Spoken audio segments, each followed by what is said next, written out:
Thank you, Mr. President. And we've been working together and interacting for some time during my time in the Senate. But I told him I wanted to wait until I was Secretary of State to visit, and so here I am. And I didn't know that was going to happen, but I'm grateful for this visit and for the warm welcome we've received. And it's an exciting time to be here. I think, and to the people of Guyana, thank you for welcoming us. I hope you fully appreciate and understand this is one of the most exciting places in the world to be right now, because you have the opportunity at this moment to transform this country for generations. And we want to be your partner. We want to be your partner in making that possible. We think it's a mutual benefit to see that happen. I get to visit in this job, already have, a number of countries in the 9 weeks. I've only been on the job for 9 weeks, so let the record reflect, after 9 weeks was one of my first visits here that I've taken abroad.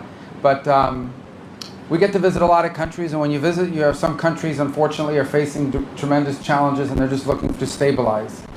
Other countries are looking to improve and make progress. This country has an opportunity to transform.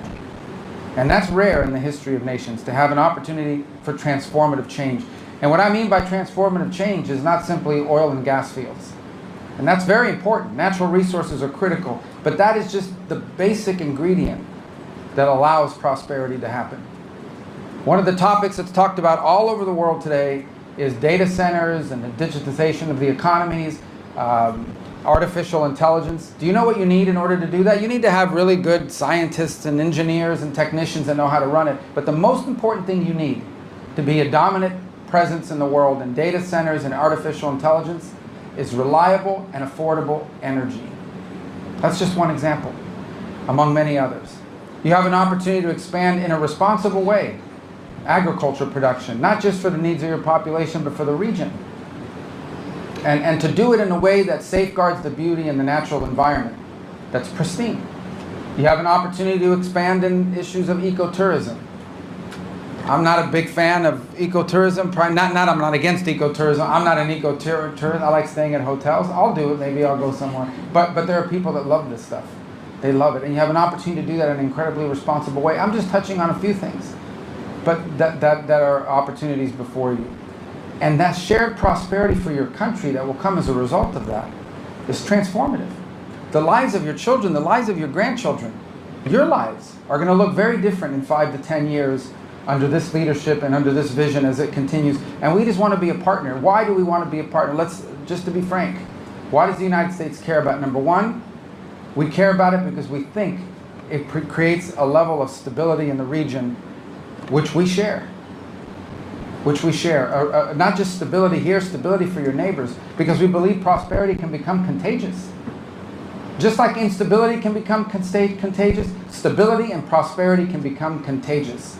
It won't just help you, it will help all of your neighboring partners in the Caribbean basin and the region writ large. And we think that ultimately makes life in America safer and more prosperous as well.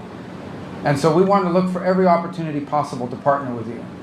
But the basic element of any of this, the basic element of progress and transformation and prosperity is always security. So number one, we want to make sure that some of the tragic regional problems that exist with crime, transnational crime, we have a huge problem in the world right now with organized gangs and narco traffickers that destabilize societies. We want to make sure that never reaches here.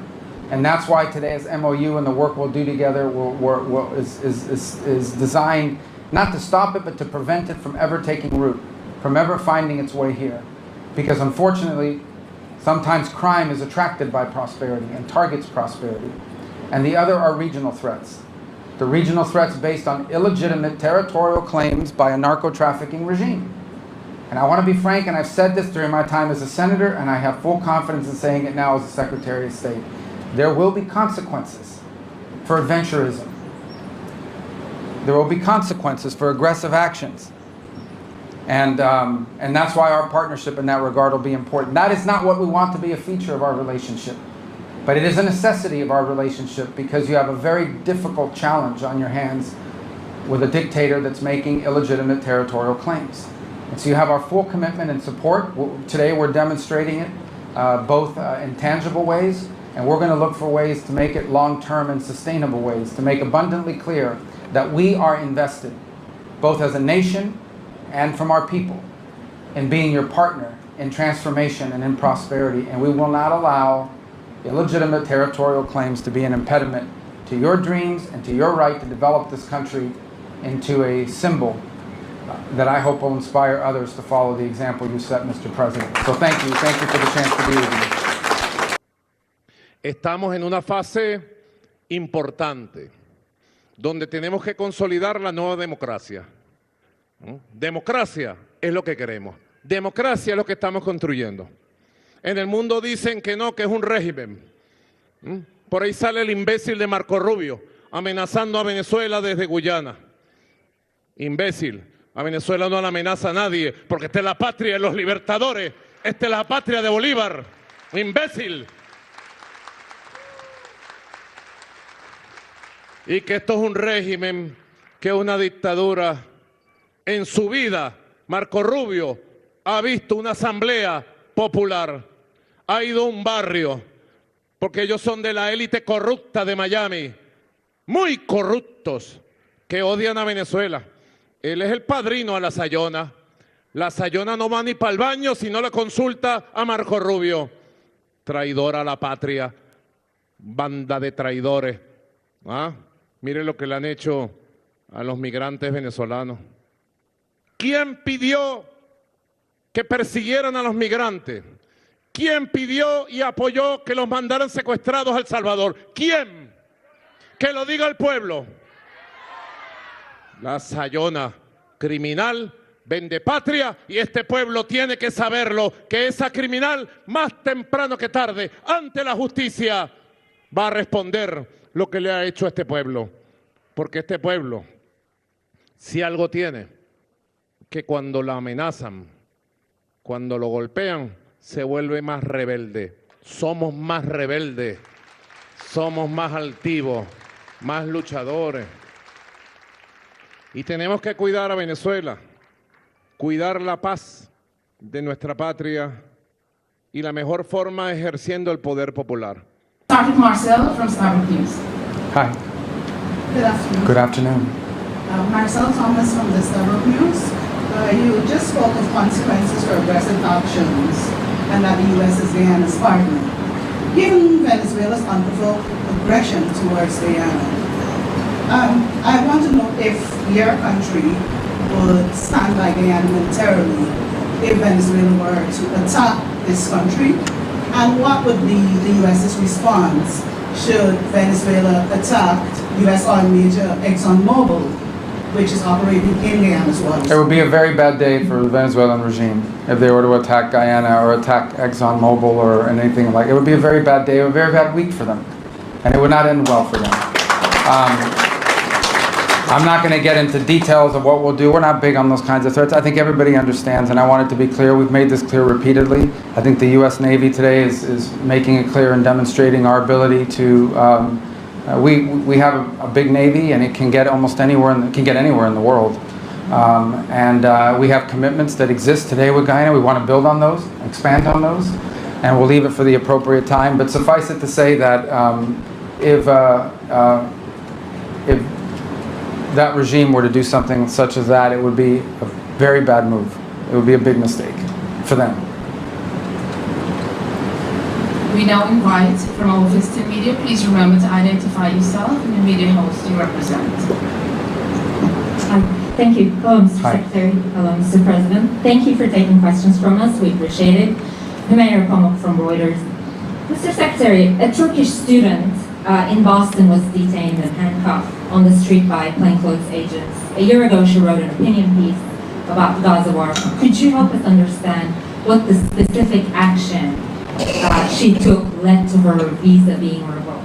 Yeah. And what was your State Department's role in that process? Oh, we revoked her visa. It's an F1 visa, I believe. We revoked it, and here's why. And I'll say it again. I said it everywhere. Let me be abundantly clear, okay? If you go apply for a visa right now, anywhere in the world, let me just send this message out. If you apply for a visa to enter the United States and be a student, and you tell us that the reason why you're coming to the United States is not just because you want to write op-eds, but because you want to participate in movements that are involved in doing things like vandalizing universities, harassing students, taking over buildings, creating a ruckus, we're not going to give you a visa. If you lie to us and get a visa and then enter the United States and with that visa participate in that sort of activity, we're going to take away your visa. And once you've lost your visa, you're no longer legally in the United States, and we have a right, like every country in the world has a right, to remove you from our country. So it's just that simple. I think it's crazy. I think it's stupid for any country in the world to welcome people into their country that are going to go to your universities as visitors. They're visitors. And say, I'm going to your universities to start a riot. I'm going to your universities to take over a library and harass people. I don't care what movement you're involved in. Why would any country in the world allow people to come and disrupt? Now, we gave you a visa to come and study and get a degree, not to become a social activist that tears up our university campuses. And if we've given you a visa and then you decide to do that, we're going to take it away. I encourage every country to do that, by the way, because I think it's crazy to invite students into your country that are coming onto your campus and destabilizing it. We're just not going to have it. So we'll revoke your visa, and once your visa is revoked, you're illegally in the country and you have to leave. Every country in the world has a right to decide who comes in as a visitor and who doesn't. If you invite me into your home because you say, I want to come to your house for dinner, and I go to your house and I start putting mud on your couch and spray painting your kitchen, I bet you're going to kick me out. Well, we're going to do the same thing if you come into the United States as a visitor and create a ruckus for us. We don't want it. We don't want it in our country. Go back and do it in your country. But you're not going to do it in our country. Sure. Just tell me your follow-up and I'll tell every, and depending on your question, I'll answer it or not. How's that? No, she had a, can I get her follow-up real quick? Yeah. Go ahead. Could you confirm, there's been reporting that 300 visas, the department has revoked 300? Maybe more. It might be more than 300 at this point. We do it every day. Every time I find one of these lunatics, I take away their visa. You're saying it could be more than 300? Sure, I hope. At some point I hope we run out because we've gotten rid of all of them. But we're looking every day for these lunatics that are tearing things up. And by the way, we want to get rid of gang members too. So Venezuela sent us a bunch of gang members. I'm sure you've heard of Tren de Aragua, Mr. President. Terrible gang, vicious gang. They flooded in our... Yesterday, just so everybody knows, yesterday, one of these gang members who was involved in New York City and attacking a police officer was deported back to Venezuela because they're now taking flights again, you know, because of some strong measures we've taken. And this guy lands, this guy's a guy that attacked a police officer in New York City and laughed about it in court with a smirk on his face. When he gets off the plane in Venezuela, he's welcomed by this character named Diosdado Cabello. I don't know if you've heard of this guy. And he welcomes in hugging the guy. So does anybody have any doubt that these people are pushing these people into the United States to destabilize us in the region? So yeah, we're looking for people like this and we want to get them out of the United States. Absolutely. Thank you. We'll now feed a question from Guyana. Thank you. Kurt Campbell, Newsroom. President Ali, you've already spoken about how President Trump's tariff plans for Chinese ships could affect regional trade. I just wanted to know if in your trade talks today, if that issue was specifically discussed. Yes. For Secretary of State Rubio. Yeah, I can tell you. Oh, you were asking him. I'm sorry. It's for both of you. What assurances can you give Guyana and this hemisphere in terms of stemming indirect consequences? Yes, well, look, the goal the president has in doing so is we need to have an ability to build ships in this world that don't just come from China. Okay, I think it's just dangerous to have one country in the world building all the ships. I assure you that, and we don't want a war, but I mean, they're not going to build ships for us if we get in trouble, right? So we need to have alternatives to Chinese shipping. We're trying to create a market and a demand for alternatives to Chinese shipping construction. And I'm the first one to admit that the United States made a terrible mistake when we deindustrialized and we allowed all these industries to leave our country and go to other places. Now we're paying the consequences, but we have to fix it. So I do believe, I can't speak, the trade portfolio does not belong to the Department of State, but I do believe that we will take this back because we've heard this not just here, Mr. President, we've heard it throughout our visits here in the Caribbean, and we're going to take it back and explain to those who are in charge of trade policy that there are some implications to applying it to certain nations who are partners and who are seeking to develop their economies in ways that I think serve the national interest of the United States, not to mention the national interest of our partner nations, and see what can happen. So I can't make a commitment to those exemptions because that's not something we handle at the Department of State. What I can commit to is that I will most certainly raise this issue as a recurring issue in multiple places, that it would have a real, detrimental effect on economic development. Maybe in 10 years it won't be an issue because there's been some diversification, maybe in 5. But right now it would be problematic. That message I'll take back to Washington and to my colleagues that are handling the trade portfolio, and and we'll see how the president decides to proceed. But rest assured, we will take that message back.